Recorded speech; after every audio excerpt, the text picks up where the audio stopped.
Clayton will be here sharing information about his journey.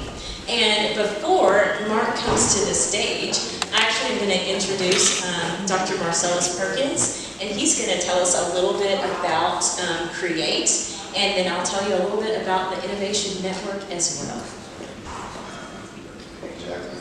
Hey everyone, my name is Dr. Marcellus Perkins. I'm a program manager for Create. Just for a quick show of hands, have anyone heard of Create?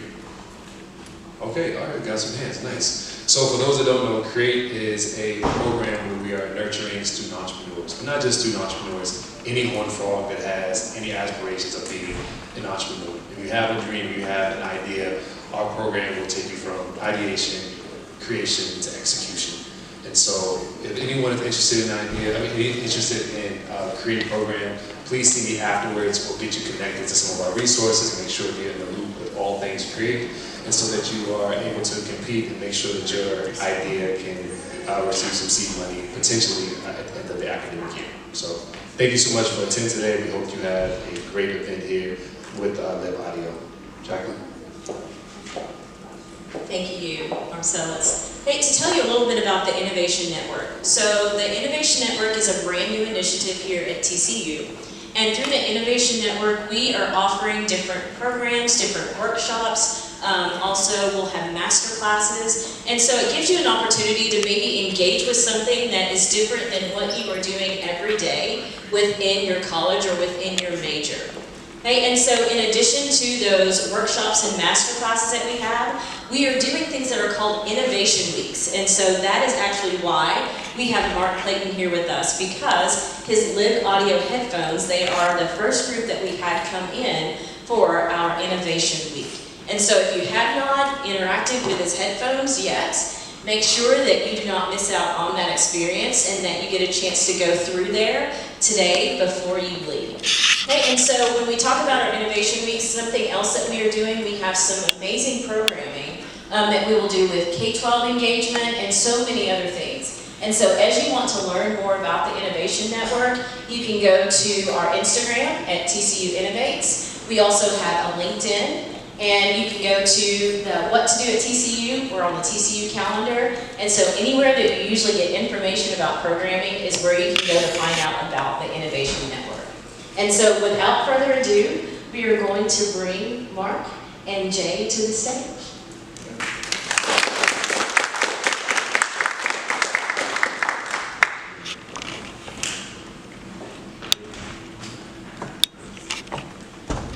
Good evening.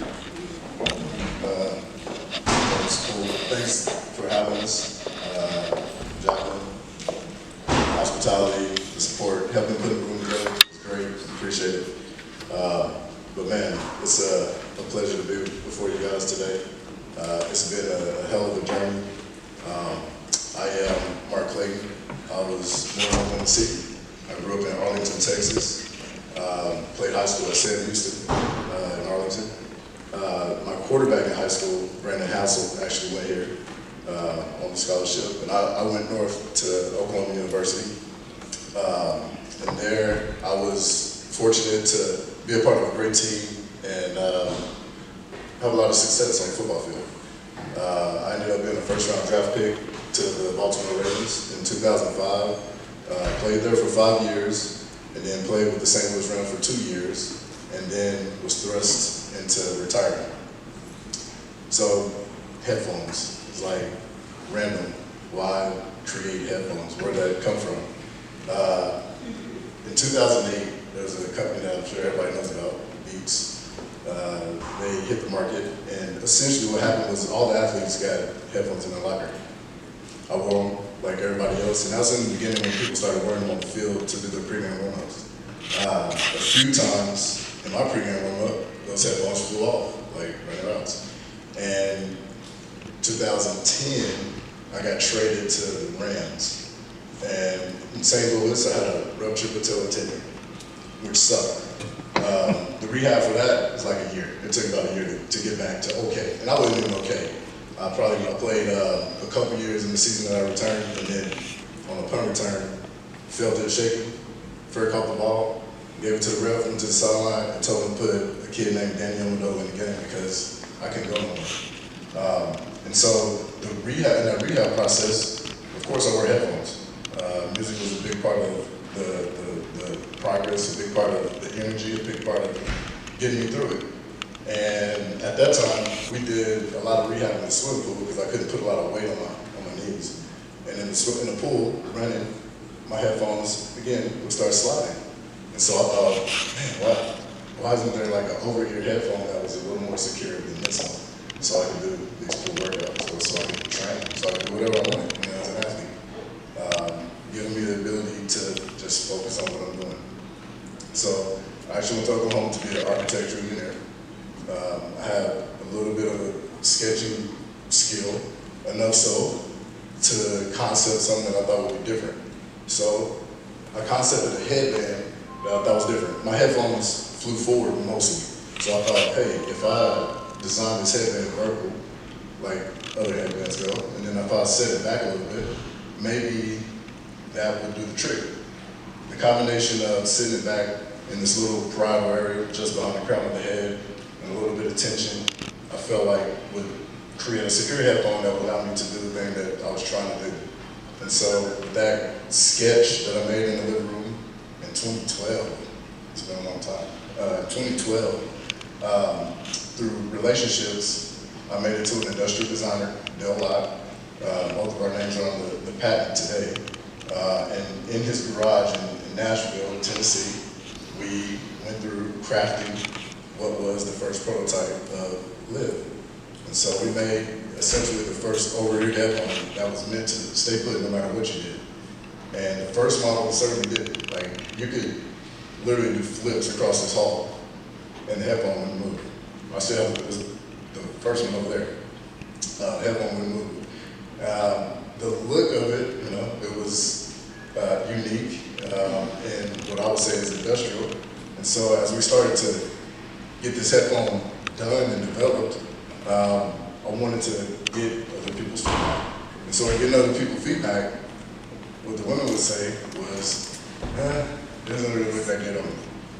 But all right, cool.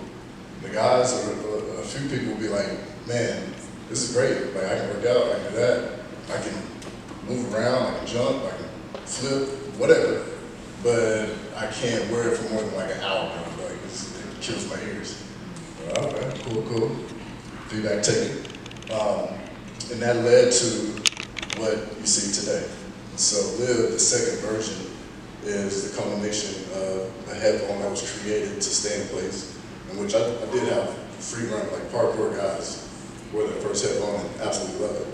But what it wasn't was a retail-ready headphone. A headphone that was more versatile. A headphone that allowed people to not only move a little bit and do whatever it is they're doing from a physical standpoint, but also sit on the airplane and listen to music comfortably, or study in the study hall and listen to whatever they want to listen to comfortably. And so the second version of what we created is much more of a versatile headphone that has a more modern look, a modern feel, and the branding around it also reflects that. So here we are in 2025, 2 years into production, finally getting units. These units just hit in July of this year. So we're brand new, we're just getting to the market, and now our goal is really to scale up. Make people aware of the fact that we have the first luxury sport headphone that's an over-ear meant to stay put when you're active. Thank you. So I have Jay here. Jay is our CMO. I've known Jay for a while now. But Jay, he's been on a lot of projects. He'll tell you about that. But I'll let him talk through a little bit of the brand and where we're at and our messaging in the market. I guess I should stand. All right, so Jay Oates here. Right, I need to get my steps in this morning. Jay Oates here. I'm the fun guy. I'm just kidding. Mark's pretty fun. He's just usually behind the scenes.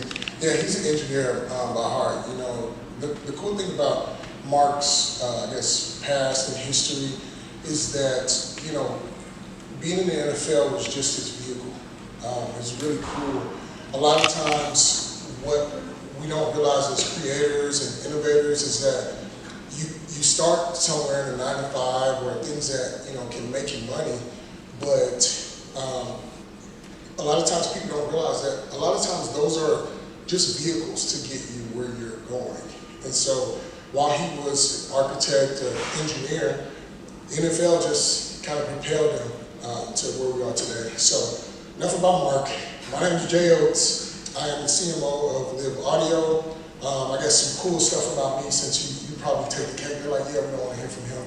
But some cool stuff about me is, I've, like Mark said, I've been knowing him for a few years now, and we hit it off. Mark watched my career go from here to here, and when he had the first iteration, I remember getting a pair, and I was like, I love it. But like he said, after about 2 hours, like a slow trash compactor. It's just squeezing. But I loved it. It started off as just me. I was running around with a camera trying to break into the film industry.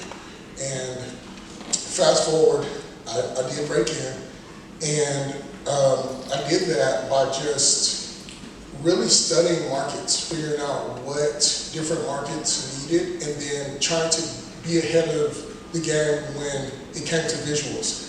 Back in 2014, I should say, I remember I graduated college the year before, and I was running around knocking on businesses like, hey, you should let me come film for you guys.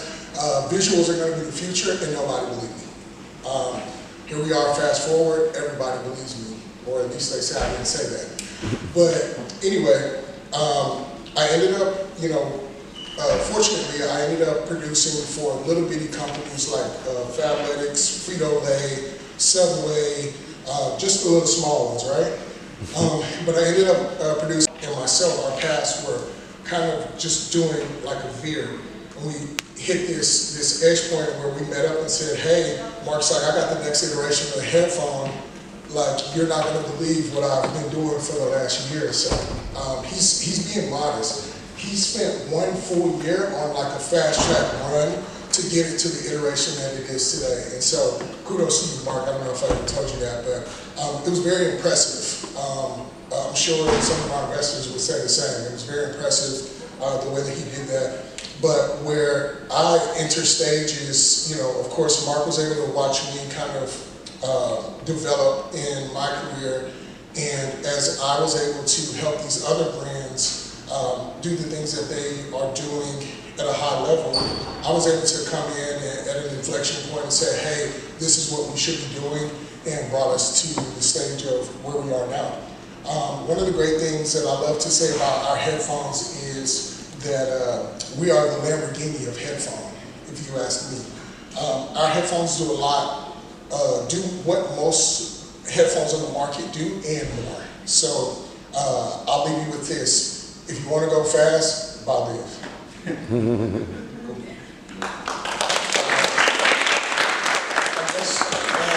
We're going to open it up for Q&A.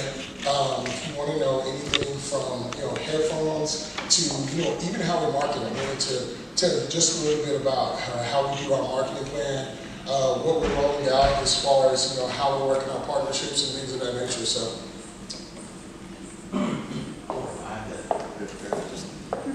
I'm a student athlete, and I went to a PR training, and the lady said the most valuable thing you have as a person is a story. So I want to know how you tie your story into marketing your the headphones. I'm going to say it for now, so I'm going to get comfortable now. So, story, like you said, she was right. Story is one of the most important things that I think people still look over, because people fail to realize that every story has a beginning, right? So most people aren't telling their story because they're like, I'm just at the beginning.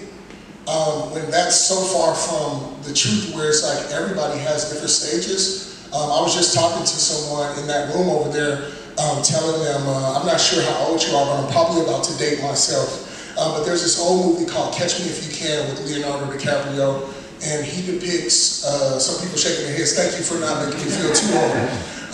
He depicts a real life person named Frank Abagnale Jr., who conned a lot of different people over the course of his life. And in real life, they asked him, how did you pretend to be a college professor for an entire semester? And his answer was, I just read a chapter ahead. And a lot of times, most people don't realize, like, even though you may be in one chapter, there's someone who's behind you. And so, to answer your question, when you're tying a story into a brand of marketing, you have to meet people where they are. So what we realized was in the market, there are people who like to work out with an over-ear headphone. I myself am one of those people, believe it or not. I have a little pudge, but I like to box. I am very much someone who likes to wear an over-ear headphone, but if I'm jabbing, my headphones are flying. And so where Mark is, he met other people like himself.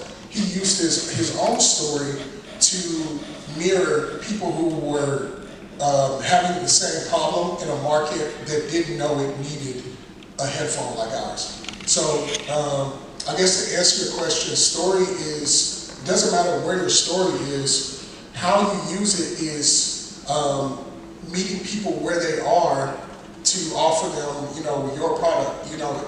Your product may not be for everybody, your brand may not be for everybody, but it's important to understand, and that takes an understanding of what it is that you're building, right? Like if you know that your Apple Watch, you built a new Apple Watch for someone who's on campus and it alerts them when their next class is coming. You got to know who's is that something that someone can actually use? What story are people living out? That's an important piece. You got to figure out what stories are people living out, and then meet them where they are in their own story. Does that answer your question? So I would say this has been a long road. Sketching 2012 is 2025. That's a lot of years. And so along the way, that story been told 100,000 times. And the thing that ultimately that has kept it going or kept me inspired and motivated was in telling that story, hearing other people's story, and our stories aligning. And that being one person, two person, 10 people, 100 people, 1,000. And it's like, okay, I think we have something here.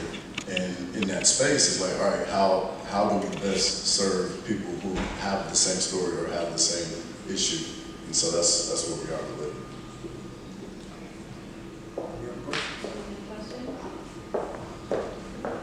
What do you wish you had done differently? What do I wish I would have done differently? Nothing, actually. I think all of the things, all of the experiences, all of the losses, all of the successes, they've all been a lesson, and they've all, shaped me into the place where I am, where when I speak to Jay and I talk to our team and the relationships that I have, a lot of that humility that comes from all of, I say more so the failures, has really grounded me and allowed me to lean on God and say, you know what, I'm going to move because He put it on my heart, and as it is, and that gives me a sense of peace and resolve, like in moments where things don't look promising, or because startup entrepreneurship, it literally is a fake journey because nobody really knows what's going to happen. Nobody really knows what's going to hit, what marketing thing's going to hit, what reel's going to hit. Nobody really knows. You're just kind of, throwing it out there and seeing. And so in that place, it's exhilarating. It's a ride. It's fun, and I love it. I love it. And so I wouldn't change anything. I appreciate everything that has ever happened and that's going to happen. Question? What does success look like for LIVV Audio? Man, so success for LIVV is being in households in a way that when it comes to the active lifestyle, everybody already, it's almost like it's first in mind when you think of audio and active lifestyle. You think of the ability to kind of live in these different spaces, whether you're moving and where you still live is kind of first of thought, primarily because of movement. You know, when you're going into a place, or you're going into a space, a major space dominated by big players, your focus has to be essentially laser focused. You have to have a niche. You have to have what it is that you do that everybody else doesn't. And our deal, hands down, apart from design, looking completely different, we offer a sense of focus that other headphones don't allow when you're being active. And so for us, is to dominate somebody's thought process when it comes to being active in audio. And that's not, you know, that's headphones, that's in-ears, that's speakers, that's a variety of products, but it's that intersection of active and audio is where, in goal, where I see LIVV just kind of resting and being synonymous with in many people's minds. That's success. To add to what Mark is saying, I think success for me would be creating, as cliche as it might sound, community is still huge. If you look at, even this innovation network, that was purposefully named. A network is, usually made of people that you can reach out to. For LIVV, our products, we build them with people, real things, real, positions, real situations in mind. And for me, even from a visual perspective, creating a community that we can that people can, actually know that LIVV is innovating. It is going to continue to do so in a way that is, to your point, synonymous with the lives that the people that wear our products will live. This is more for Mark, but I'm wondering, when you're developing a product like this, an entrepreneurial journey, how do you, what's your approach to surrounding yourself with people you trust? That's a great question. I trust that guy. I've trusted him for a long time. He's been very instrumental in weeding out people, mistakes. But there's a lot of them. And then, being an athlete, the athletes today, young athletes, are in this environment where there's a lot of money being thrown around. And where there is money, it's like grass, and there is snakes. And, with growing up, I had my mom was kind of a defense for me. And I learned how to say no early. I would say been fortunate too, because you don't always know the heart of the people that you're dealing with. You don't. I look at, Baker Mayfield and his situation that he had with his father taking money. That's tough.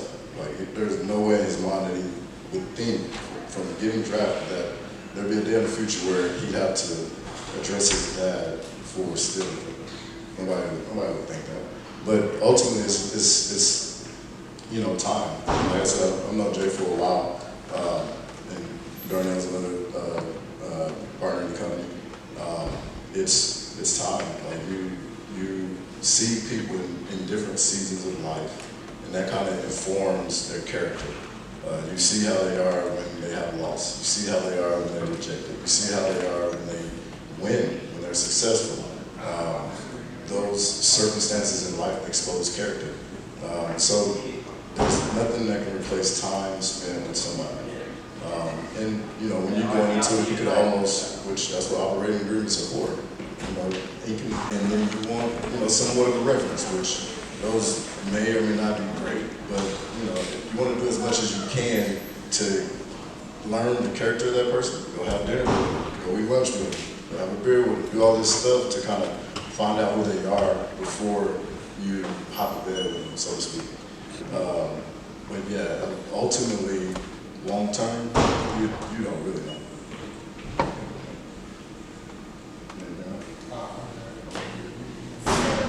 What are some of the challenges that you've had to face? You talked about this being a journey from 2012 to 2025, and specifically on the note of challenges being told no. Yeah. And overcoming that and the fight to get to here. challenge number one, myself personally, just sticking to something is, difficult, especially when, this was like a pet project. It wasn't I didn't think that it would be a business or a major, company or anything like that. It was a pet project. I was trying to create a headphone that I could wear to work at it, and that was it. And aligning those stories and hearing other people say, like, oh man, that's cool. Like, I would like a headphone like that. My headphone does this, or I would like a headphone like that. That kind of set the path. But going through production, going through iteration after iteration, spending a lot of money, raising money, needing more money on top of that is tough. Like it's tough.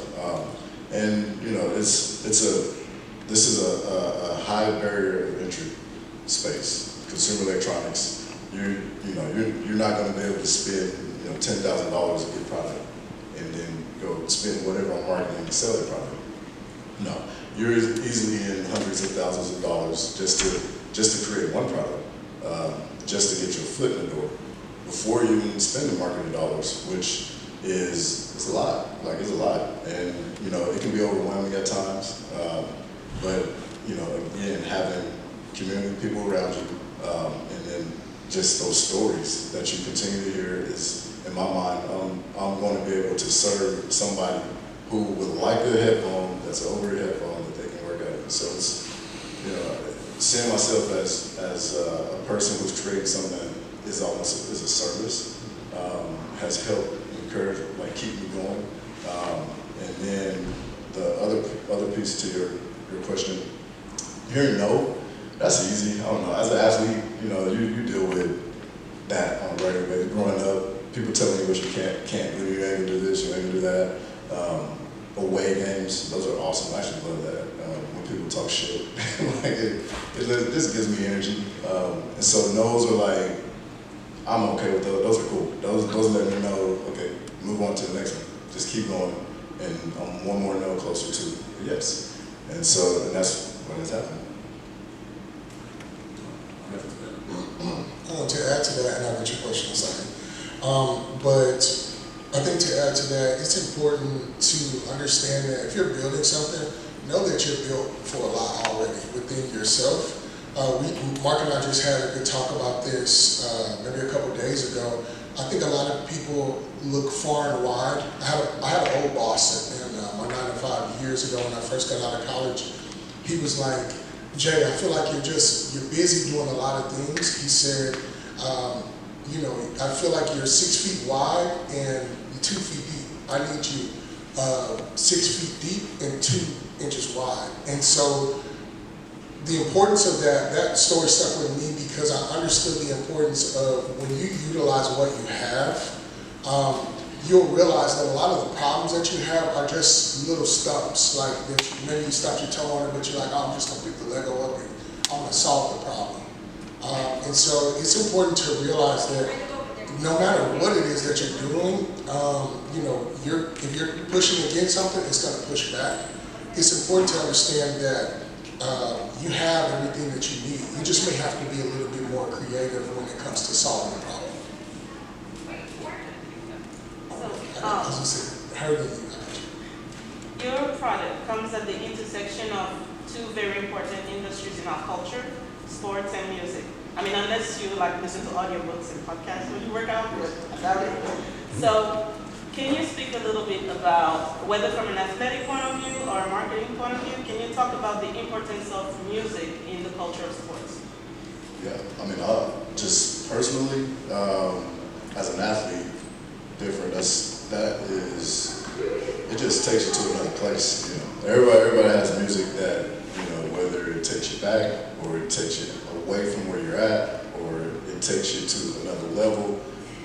From an energy standpoint, just for me, it was the thing that would just keep me going. It kept me hyped. It gave me the energy, or sometimes like pre-game warm-ups, I would listen to like an Usher or something, because I just wanted to chill. I'm a receiver, so a lot of what we do is real smooth and symphonic, and you gotta be smooth with it, I guess. And sometimes that kind of music got me there. And so music was critical in terms of me kind of being an athlete and going to a headspace, trying to compete at the highest level and be successful. And having headphones that allow me to do that is best, because you don't always want to listen to what they're playing on the big screen, on the big speakers. And so you want to be in your own world, in your own space, and that's what made headphones special for me. I'd like to ask a question, to answer your question. Anybody ever in here ever been through a breakup? She's like, nobody else in here has just been single and celibate for the rest of the majority of their lives. But so you think about those moments, right? Anybody in here ever use music to help kind of get them out of that mood or in that mood, or think about you guys are, some of you all are here in classes on campus. How many of you all put music in your ears to focus? So that last word that I stated was what we realized that we were actually building. So yes, we built headphones that are active for a lifestyle that most people live on the go. However, what we're truly selling is focus. And so understanding that allows us to, and that's something for you. Understanding what you're truly selling is what will ultimately get you the sales and the success that you're looking for. If you think it's just a product, then that's all it will ever be. Understanding what it is that we sell, which is focus, allows us to push our visuals in a certain way. So we understand from the wording through visuals that it's important for us to add and trickle our crumbs out. We just do it again in that creative perspective. I think for like a lot of companies starting off, their biggest challenge is bringing in customers. So how did you market and really just like publicize your company's name to get the ball rolling and bring in like your first client? I think it's from, I can answer that from where we are now. Mark can probably answer from the first customer. For us, it's all about building a product that actually works. You know what I mean? Like Mark said it earlier, we're in a market that is, it's wide. You know what I mean? We had to come in a different angles, like what are we doing? What are we actually building for the people who will actually buy our product? And then not to mention, we have a product at $349 retail. And so it better be doing something, or at least what we say it does. You know what I mean?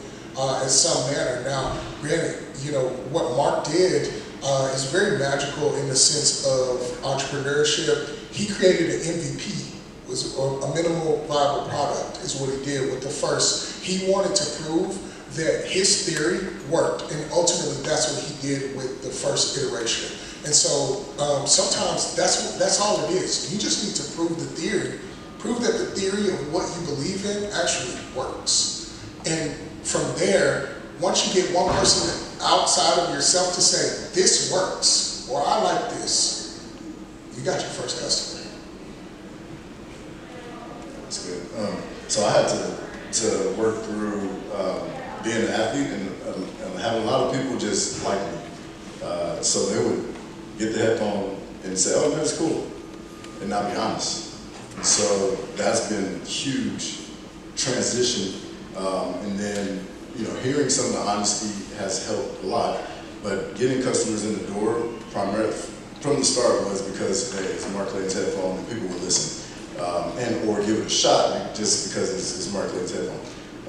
But now we are in this space where we have a small batch of people who have had the headphone, tried the headphone, and love the headphone that I don't even know, which is really cool and says a lot, for us. And so with that, getting those first customers that identify with the product, that love the product, that are your day ones that are like, man, they're gonna tell everybody about the product, is critical. But it falls back on that. Like, it gotta work. Like, we have a high ticket item, and if somebody bought that and it was ass, like, we're out. They're gonna say, oh, I want money back, or I spent this much, like, this headphone sucked. We're out. And so spending the time in development, spending the time in all the iterations to make sure the headphone was good was critical, and then getting it to a handful of people getting real feedback. So you guys talk about that, building the MVP, getting your first customer, making sure you have a really good product. Can you guys talk a little bit more about scaling from there? So yeah, I was like, literally, that's where we are, like that. I always describe it, so it's funny, I always tell Mark, like, I speak in visuals. I'm like Neo with the Matrix. All I see is numbers, everything is visuals. I have an analogy for every single thing in life.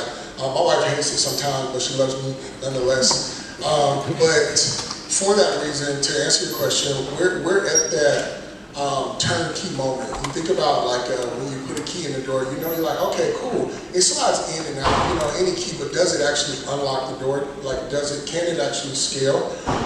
For us, we've had a really good organic run recently, actually. Like, so Mark told you that we actually just started getting the product into people's hands in, was that late June? And so, or July.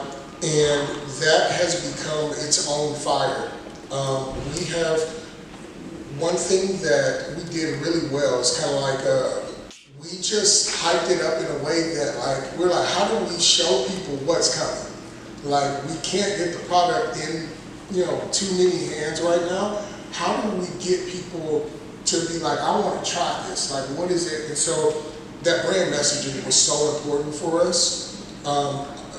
Helping people understand what it could do. Like, you know, if they were to have this headphone in their hand was important for us when it comes to scalability. Now, you know, now we have it. So now it's kind of like show and prove. Like, dude, all I want to do is give you a headphone. You know, it's like for the NBA guys, the NFL guys, we've had like a few guys who were like, oh, we give them a headphone. And now what we're finding is like, you see a lot of these guys, they're walking in the tunnel with LIVV audio and headphone. They're like, you know, we have, you know, I can't name names right now, but we have a boxer who's up and coming, and he's like, dude, I work out, this is what I wear every single day. I wake up at 4 a.m. to work out. I put my LIVV audios up, that's the first thing that I do. And so, to answer your question, I think it's important, before we even had product, brand messaging was our strategy. And then now it's more so putting the hammer to nail, right? Proving again what we are doing actually is that and more. Because now people are actually able to see it, you know, working on apps, things of that nature. And it's just, we have a natural progression right now. Where we're at now is we're about to turn it up and force all of you to see our ads.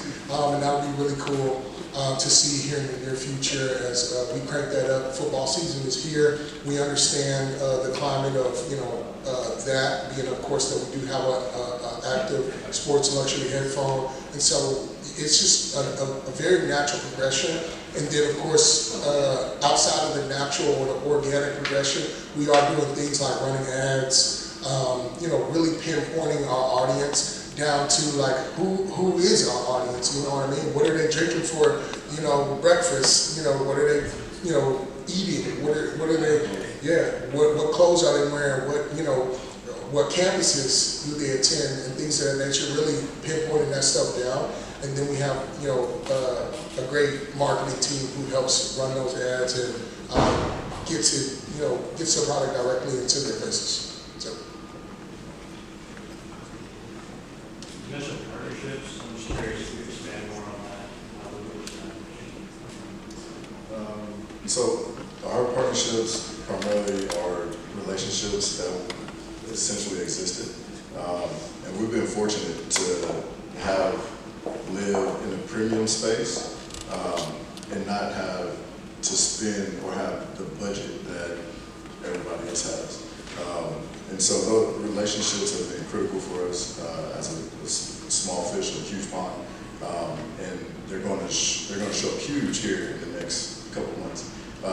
And so partnerships, whether individual or other companies, are huge for us.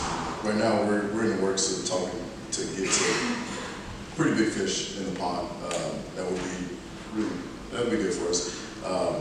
And so with that, that's good. We got a strategy that is a social media strategy that we're executing on. We haven't been on TikTok much. TikTok is massive. And so we have a handful of TikTokers that are, I guess, collectively they're following us somewhere around 80 to 100 million. And then we have a YouTuber who's, I call him, Mr. Beast. He's just getting, units and will create, some stuff for us. And so I think, with partnerships, it's people that people, are connected to or look up to or they respect, that identify with the headphone. My deal with all of the partnerships is that they try a headphone and they actually like it. I don't want anybody to, it's like, because I feel like if they don't really like it, well, what's happened is they really like it, so they've done more for us without us having to pay premium price. And or whatever we did pay, they went beyond that because they just like the headphone. And so that part is foundational to any partnership that we have, that whoever we're dealing with, they like the headphone. After that, what it looks like to go to market is, take us to Jay, and never talk about all that. But the hard time is first with whoever the partnership is, because we don't have a massive budget, so we need our dollars to turn into $10. And with that, it has to have that hard time to it. So that's how we pay the budget. I'll add to that. We do work in tiers, of course.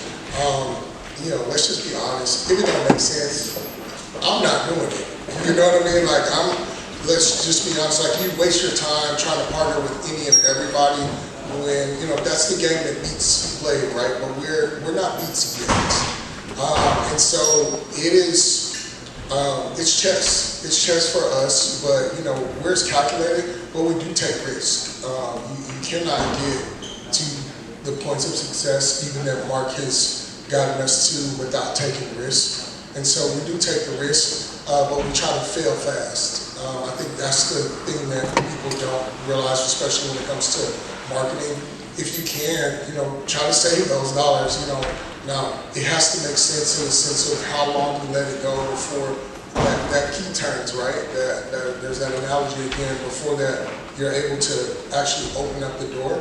But it's also important to, it all has to make sense. We're not going to partner with somebody who has 500 followers and, mom and dad are the only people that like the post. But, if it makes sense for the brand, then of course, yes, we're going to do it. And that's an important piece that, you have your own venture to think about.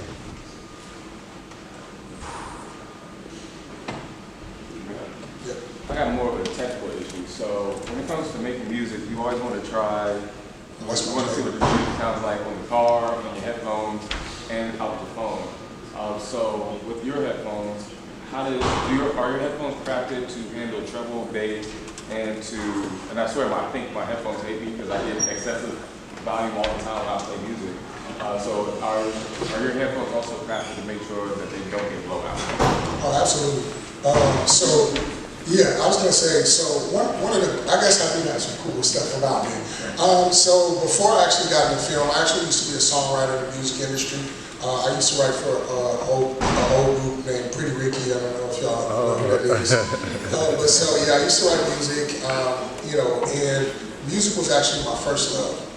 Before I realized my God-given talent was to tell stories. That was the first thing I got the tattoo. That was my first thing that I grabbed onto. So that was important for me.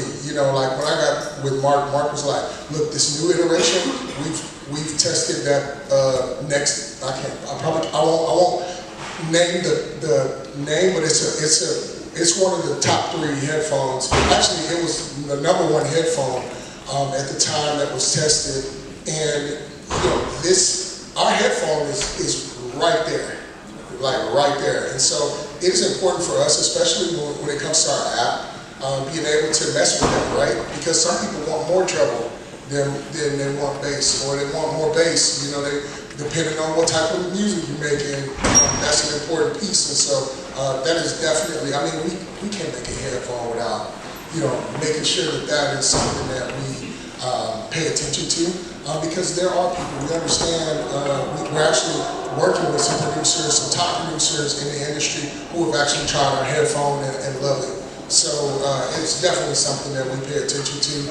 And yeah, producers work out, man, they live active lifestyles too, so we want to make sure we cover all the bases. What would you say are the 3 most important principles? What would you say are the 3 most important principles to keep in mind for pitches or fundraising? Oh, that's funny. I think both of us can answer this. Yeah, I think one of the most important things is story. Like, let's just call it like it is. That story. I read a book about Richard Branson, and he talked about how somebody was actually on one of his private islands pitching to him, and he invested in the company right then and there. It wasn't because of the product that he was selling. It was because the guy who was selling the product, first of all, he understood that he was the guy to bring that to market. And that's an important piece. When someone's giving you their money, not only do they want to know that you have a good product for the market, they want to know, are you the person? Are you the person to bring this to market? Otherwise, we got to get you a CEO or that's an important piece.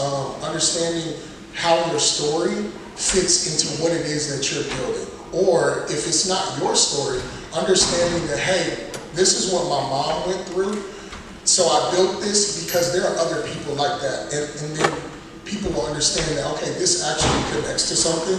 I can't tell you how many pitches that I've watched. People get on stage and all they talk about is the numbers, the technology, the stuff that goes over. These investors are real people. They want to know how they're going to get their money back. But through that, they need to know that what it is that you're building is actually, it connects to the people that are actually in the market, and maybe you're the person who just so happens to be the catalyst for that. That didn't answer your question. You said 3 things. I mean, you're essentially saying it, but I would say story, strategy, and execution. Like, you must have a story. That is what captivates, that's what grabs the heart. You obviously have to have a strategy as to, okay, this is how we're going to go into marketing, this is our target, and this is how we're going to talk to them. And then the people to execute that strategy. Because obviously, without execution, you're left twiddling your thumbs. But I'll just say story, strategy, execution, in short, that are the 3 main things that when you're talking to an investor or whoever that you need to have in mind. Yes, sir. What's the most difficult thing you encountered between me getting the box at my doorstep and you creating it? China is a major manufacturing hub, and the majority of any premium headphone is made in China. So I spent go over to Dongguan, and the factory that we're at, across the street, I can see, some, and I can see the competitors. They're all there, and for us, we can't staff a person in China to run our operation, or to run the production, or to be there day in and day out to manage the quality control. I would say the most difficult thing has been, identifying a manufacturer that we could trust. And I'd say the manufacturer I absolutely love, and it went back to the thing that I said not too long ago about them loving the product. And so obviously it's a new concept, it's a new design. I got to show it to a few different manufacturers. This manufacturer, big time, they're out of something. And their words were, oh my God, like, this is amazing. We've never seen a headphone like this. We would love to take this product. We would love to build this. But like, we've spent quite a few bucks to get this product developed. But what I can say is they went above and beyond what we've spent in terms of software development, app development. We didn't pay for them to work on our firmware for our app. They did that for us on their own. This is, I would suspect that is easily anywhere from $20,000 to $50,000 in R&D costs for them to develop the firmware, which is crazy. But it went back to, man, I'm so glad that I found a manufacturer that believed in the product, that loved the product. That is probably the most critical piece, because you can tell the story, you can do all the marketing in the world, you can make the product look or sound as fabulous as you can make it, but once somebody get it in their hand, that experience matters most, because it will make or break your company. And so trusting the manufacturer was that getting through that process, which was also the most difficult process, was it. Yes. You said about the process. So yeah, we have a last question. And I guess this will be it from our patent standpoint. I'm gonna answer one more thing on the last question too I thought about. When it comes to raising capital, don't be afraid to take smaller checks. I think that's an important piece that people don't realize.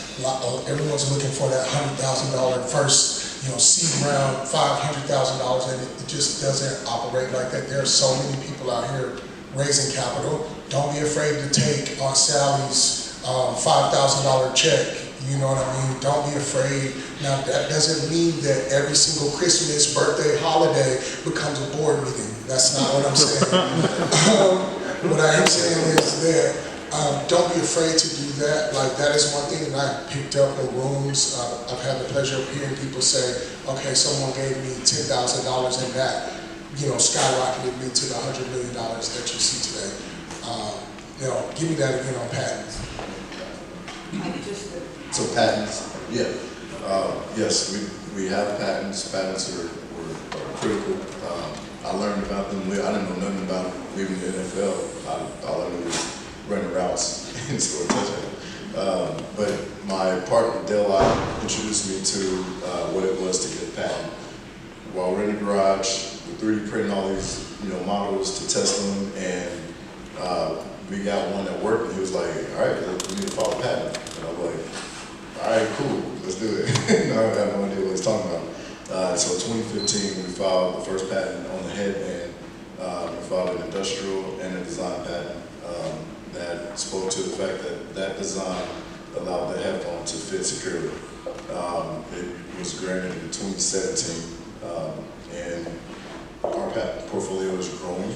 We have those two. Actually, also this year filed a patent for an additional product that we'll have come to market in the future, and we'll continue to grow that, because the patent portfolio is extremely valuable, especially in this space where it takes nothing for anybody to knock you off in no time, especially people who can move faster because they have more money than we do. And so those are critical to get, critical to have, and it's a huge part of why we're going to be able to grow like we grow.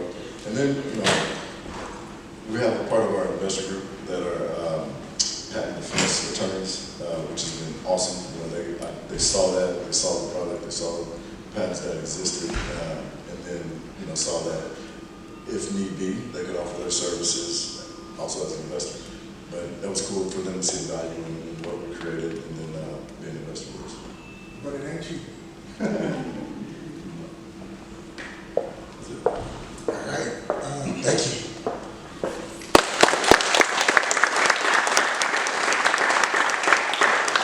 Well, you applauded before I could even say anything. So I was just saying to make sure that we just gave a great round of applause to Mark and to Jay for being here this evening and being able to share their story and providing some really important information to everyone that is interested in actually stepping into this space. So thank you again for taking time out to come this evening and share this information.